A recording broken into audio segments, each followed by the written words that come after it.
नमस्कार, स्वागत है आपका YouTube चैनल उल्टा चश्मा में। लेकर आया हूं आपका अपना कार्यक्रम विश्लेषण विद वानखड़े। केजरीवाल जी को ईडी ने समन्स किया। दिल्ली का शराब घोटाला इस तरफ इंडिकेट कर रहा है कि नई शराब नीति बनाकर 14 होलसेलर्स को फायदा पहुंचाकर उससे अपने पार्टी के लिए चंदे के नाम पे रिश्वत ली। ये कुल जमा इस रिश्वत कांड की कहानी ईडी बताता है। उप मुख्यमंत्री सिसोदिया जेल में गए, उन्होंने इस्तीफा दिया, वो लगातार जेल में रहेंगे, कम से कम 7-8 महीने बाहर निकलने का कोई चांस नहीं। और केजरीवाल यदि जेल में जाएंगे तो आश्चर्य नहीं। कुल मिलाकर चुनावी चंदा जो आपने लिया, उसके एवज में आपने इन कंपनियों को फायदा पहुंचाया, तो ये रिश्वत ही है और ये मनी लॉन्ड्रिंग के तहत आता है, ऐसा ईडी का कहना है। सर्वोच्च न्यायालय ने कई रिजर्वेशन दिए, लेकिन फिर उन्होंने ये भी कहा कि 338 करोड़ का मामला बनता तो है, कुछ ना कुछ तो लिंक है, इसलिए जमानत नहीं मिली। अब उसी को पकड़ के हम आज के विषय के विश्लेषण पे आएंगे। आज सर्वोच्च न्यायालय के संविधान पीठ के सामने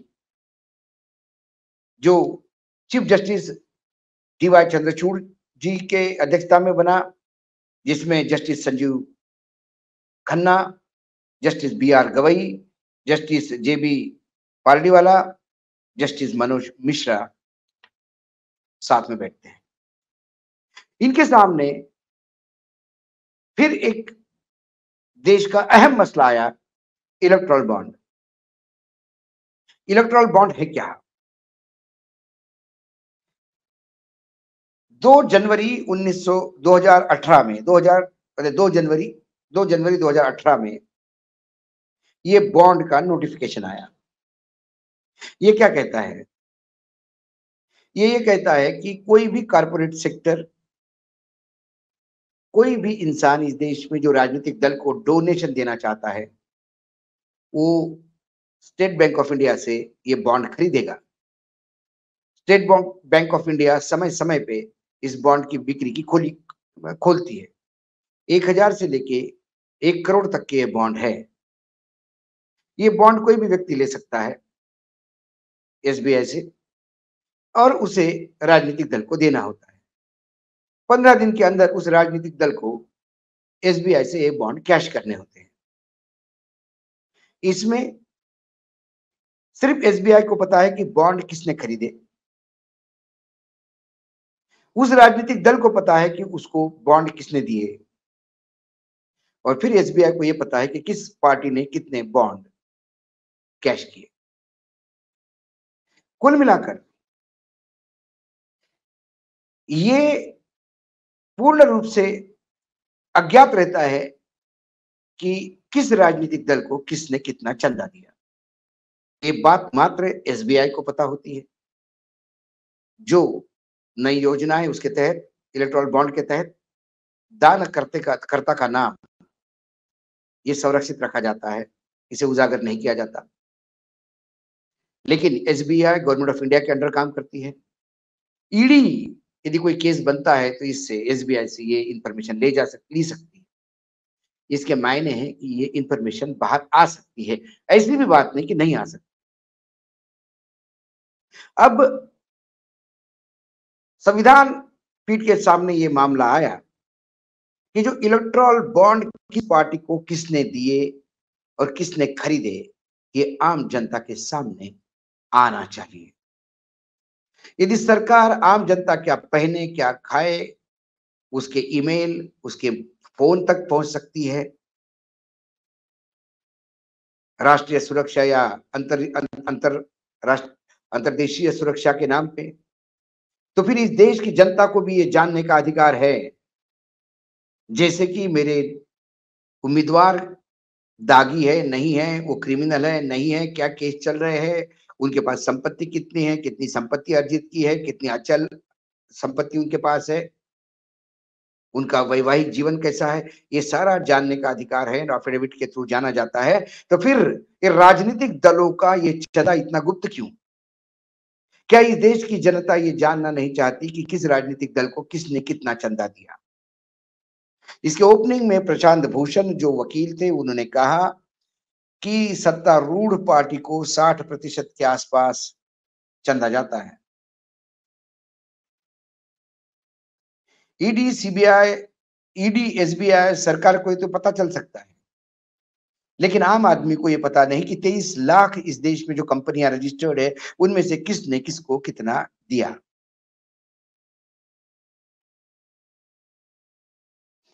चीफ जस्टिस ने उनको टोका। उन्होंने कहा कि हो सकता है कि देने वाला इसको गुप्त रखना चाहता हो।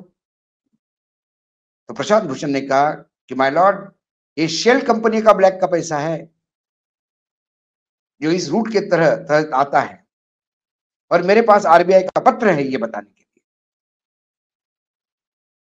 गवई साहब ने भी पूछा कि किस उम्मीदवार कितना खर्चा करता है। उन्होंने कहा 70 लाख की लिमिट है माय लॉर्ड। लेकिन इलेक्शन कमीशन ये कहता है कि कई बार उम्मीदवार जो लिमिट है 70 लाख, उससे 100% ज्यादा खर्चा करते हैं। अलग अलग संस्था इसके बारे में क्या कहती है? सर्वोच्च न्यायालय ने एक बार इलेक्ट्रॉनिक बॉन्ड पे क्या टिप्पणी करी थी?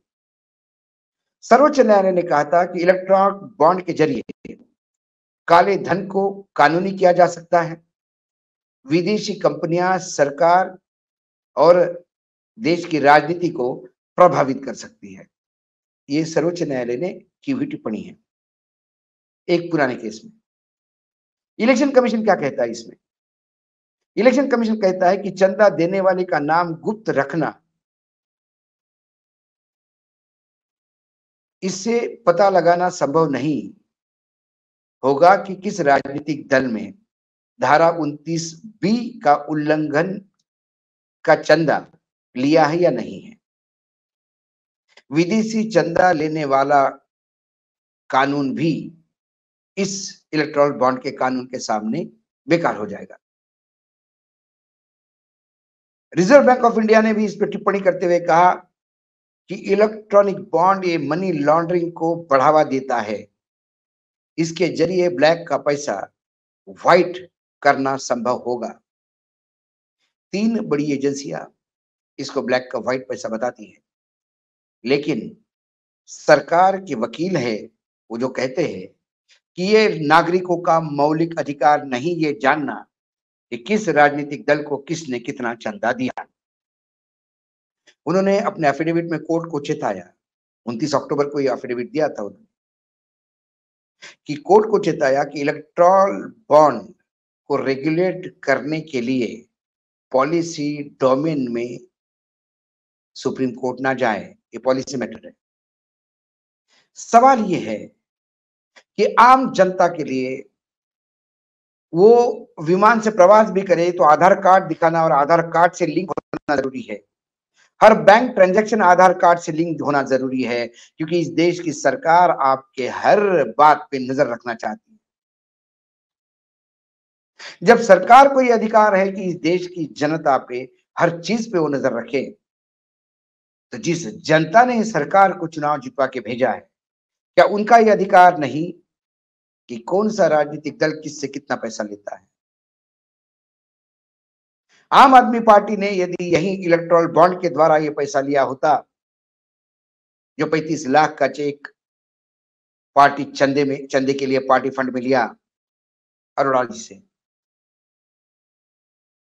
यदि वो इलेक्टोरल बॉन्ड से होता तो ये मामला भी सामने नहीं आता। क्या ईडी इस बात को मानेगी कि ये सारा पैसे का ट्रांजैक्शन इलेक्टोरल बॉन्ड से होता? तो क्या ईडी इस घपले को उजागर करने की बात भी कहती? इसीलिए मैं इस शराब घोटाले केस को सीधा इलेक्टोरल बॉन्ड से जोड़ता हूं। हमारे यहाँ के ठेकेदारों को ठेका देकर उससे कमीशन लेने के बजाय यदि पार्टी में फंड लिया और उसने इलेक्टोरल बॉन्ड के थ्रू दिया, तो वो रिश्वत भी जायज मानी जाती है इलेक्टोरल बॉन्ड के द्वारा। नहीं, तो जो सत्ता में होता है उसे ही क्यों इलेक्टोरल बॉन्ड का चंदा ज्यादा मिलता है? क्योंकि उसी के हाथ में लाइसेंस देना, टेंडर देना, सप्लाई के ऑर्डर देना ये होता है। तो उसी को cash for work cash for contract, इसके तहत ये चंदा जाता है। यदि ऐसा कहा तो अतिशयोक्ति नहीं होनी चाहिए। सर्वोच्च न्यायालय ने, संविधान पीठ ने ये बहस जारी रखी है अगले डेट के लिए। लेकिन कुल मिला के सरकार का ये कहना कि मौलिक अधिकार ही नहीं, तो मौलिक अधिकार नहीं तो अधिकार दीजिए। प्रधानमंत्री ये कहते हैं कि मैं भ्रष्टाचार की लड़ाई लड़ रहा हूं, प्रधानमंत्री डायरेक्ट ट्रांसफर, कैश ट्रांसफर की बात करके कहते हैं कि मैं ट्रांसपेरेंसी लाना चाहता हूं, तो फिर अच्छी शुरुआत अपने घर से कीजिए प्रधानमंत्री जी। सबसे पहले राजनीतिक दल, आपकी पॉलिटिकल पार्टी, चाहे कानून माने या ना माने, क्या भारतीय जनता पार्टी उसको मिलने वाले इलेक्टोरल बॉन्ड के बारे में,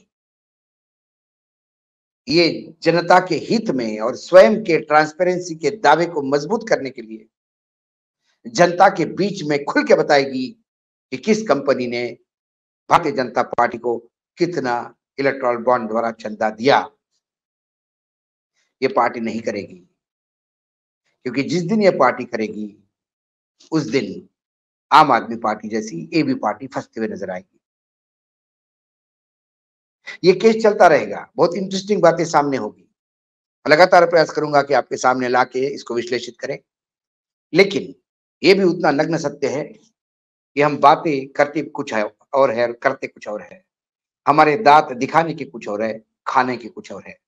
दिखाने के दांत भ्रष्टाचार के खिलाफ लड़ाई है और खाने के दांत इलेक्ट्रल बॉन्ड है। आज इतना ही, कल फिर आता हूं किसी विषय के साथ। तब तक के लिए नमस्कार। देखते रहिएगा यूट्यूब चैनल उल्टा चश्मा।